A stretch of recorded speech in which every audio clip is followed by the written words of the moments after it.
What is up, you guys? It is your boy Phoenix Brenton here. In today's video, we are going to be talking about the Los Angeles Rams, and this is going to be a little bit more of an interesting one because, in my opinion, and I didn't say this before when I made my Cardinals video, which I forgot that was the first team I made. I had to literally look up what was my team that I did first, and it turned out to be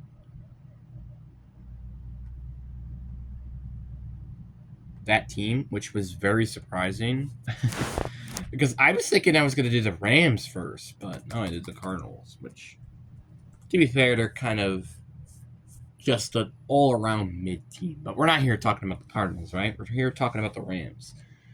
So before we get into today's video, like and subscribe. We are on the road to getting to 700 subscribers, and also I have a playlist on my channel going through every single team before the 2025 season. And if your favorite team, for example, let's say, for example, it's like the Buccaneers or something, and they're not there, it's probably because I haven't uploaded it yet. So, anyway, and actually, one other thing, I am going to try to upload these as more as I can. The reason why I'm trying to upload them a little bit more is because we're getting very close to football season. Like, we're basically a month and a week away now. So I really kind of want to upload these as quickly as I possibly can so we can finally get into the season without this in the way. But anyway, enough said. Let's get into the video. And the Rams are, I think, without a doubt, maybe the favorites to win the division. But it is very interesting because the Rams aren't particularly, like, they're not particularly a powerhouse team like, for example, the Eagles, the Commanders, the Lions, kind of the Packers in that scenario. But they're not a team to fool around either. Like, this is a team that could definitely go to a Super Bowl and win. But it's like, why are they not considered a powerhouse in the NFC?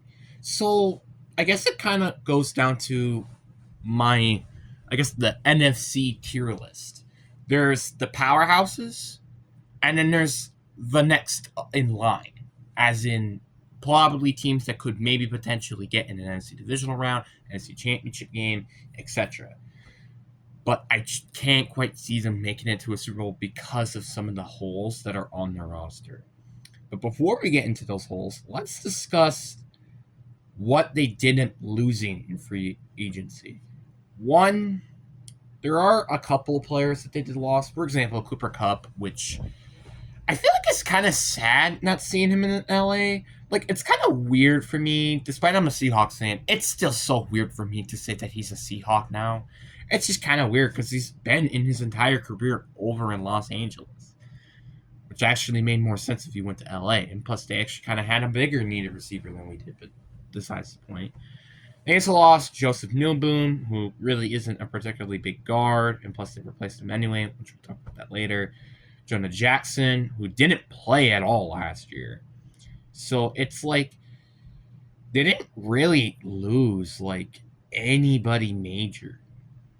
Like, besides Cooper Kupp, which they already replaced with Davante Adams, who Davante Adams, it's going to be a little bit of a question mark because, again, he is in his 30s now, so he's going to probably progress. But I still don't think he will be a terrible receiver. I think he's going to be a good receiver when healthy. Which I'm going to say this right now, when healthy, because there has been some injury issues with him in the past, and I know that because I'm a Packers fan. So there's that. They also signed DJ Humphries, which I think is probably going to be better than Joseph Nobum. And I don't think they really replaced Jonah Jackson, which they didn't really need to because he didn't really play that much anyway from last year. So that's besides the point. This team just has, like, they basically addressed anything they needed, through free agency or the draft even. And let's go through their depth chart now. So obviously they have Matthew Stafford at quarterback. But one thing that I actually forgot about before I was looking at this list, Jimmy Garoppolo is now their backup quarterback. And people are going to say, oh, Jimmy G, he sucks. We're talking about him as a starting quarterback, not as a backup quarterback. If we're talking about him as a backup quarterback, he's probably one of the best backups in the league. I don't think that's even a question. But as a starter, he's probably one of the worst starters in the league. Running backs, I think it's very good with Blake Corum, Kyler Williams. They also have a good receiving core as well. Jordan Willigan had some decent games. Puka Nacua, who's arguably a top 10 wide receiver in the league. Devontae Adams, probably going to make himself...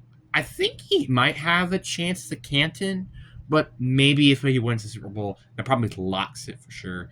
Tutu Atwell, who definitely, I think, had a decent season last year.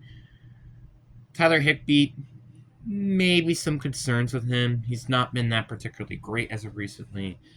Their offensive line is average. It's not bad. Maybe you could fix the tackles a little bit. Your front seven is disgusting. Javon Verse, Braylon Fisk, Kobe Turner, Byron Young. Like, these are from very solid players. Maybe they could fix the linebackers because they have two players that I have absolutely no idea who they are. And their secondary is also alright with like Quinton Lake, Walco Witherspoon, Harvey Kitchens, Cammy Curl, who's a very solid safety, Darius Williams. I also like Kobe Durant. I think he's a decent backup player as well. So it's like, I like their offense. I really do like their offense. Maybe besides the offensive line, I think this is a very, very offensive good group when healthy. Defense, this is where I think part of the holes really come to play. One, they do not have a single like great or elite corner or safety.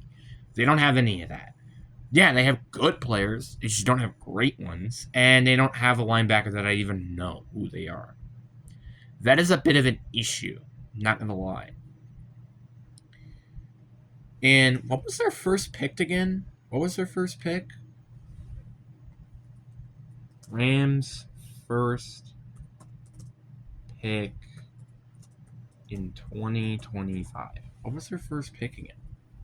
I kind of forgot. It was Treson Ferguson, and it was a tight end, which I think is actually probably a smart move because, again, Tyler Higbee's not been as good as he used to be. So it's very understandable why they did that in that direction. But personally, when this team is healthy, it's a playoff team and potentially a Super Bowl contending team. It's just, can this team kind of, well, one, can it stay healthy? And two, can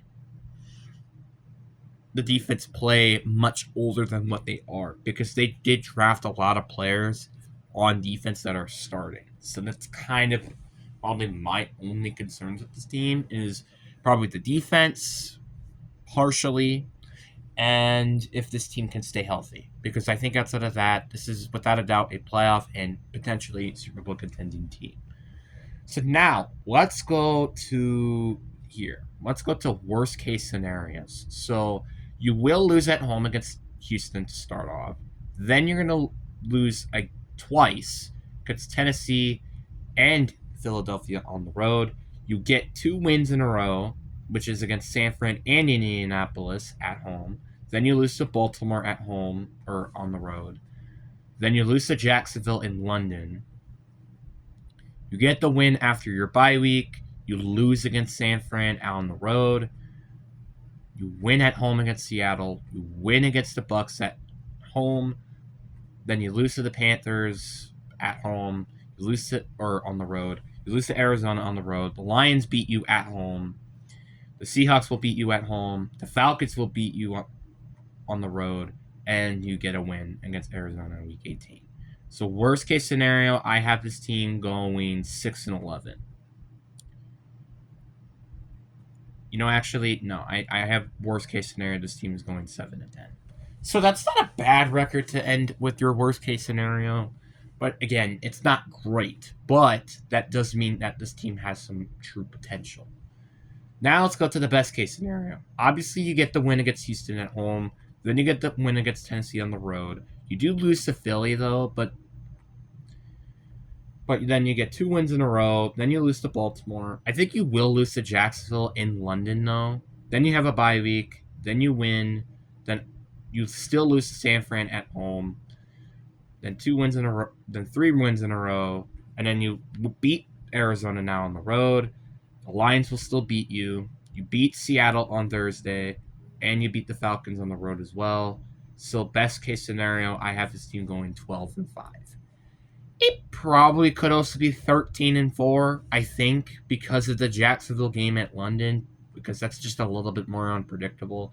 But Jacksonville is so known for winning against teams in London that it's kind of hard for me to actually pick them to win. But personally, I could definitely see this team doing very well in terms of beating against teams in their division. Like, I don't think they're going to get swept by any team in the division. Potentially the Niners, but outside of that, I don't see them getting swept by any team. And heck, I could see them definitely sweeping 2 teams, which is the Seahawks and the Cardinals. So, the Rams are just... They're a good team. It's just like, can they jump to, like, maybe elite? That's kind of the issue with this team. It's not a bad team. This is a very good team that has a lot of potential. It's just, can this team get over the hump of being a great and being more of an elite team? That's kind of part of the problem. But anyways, guys, I really hope you guys enjoyed this video. Peace.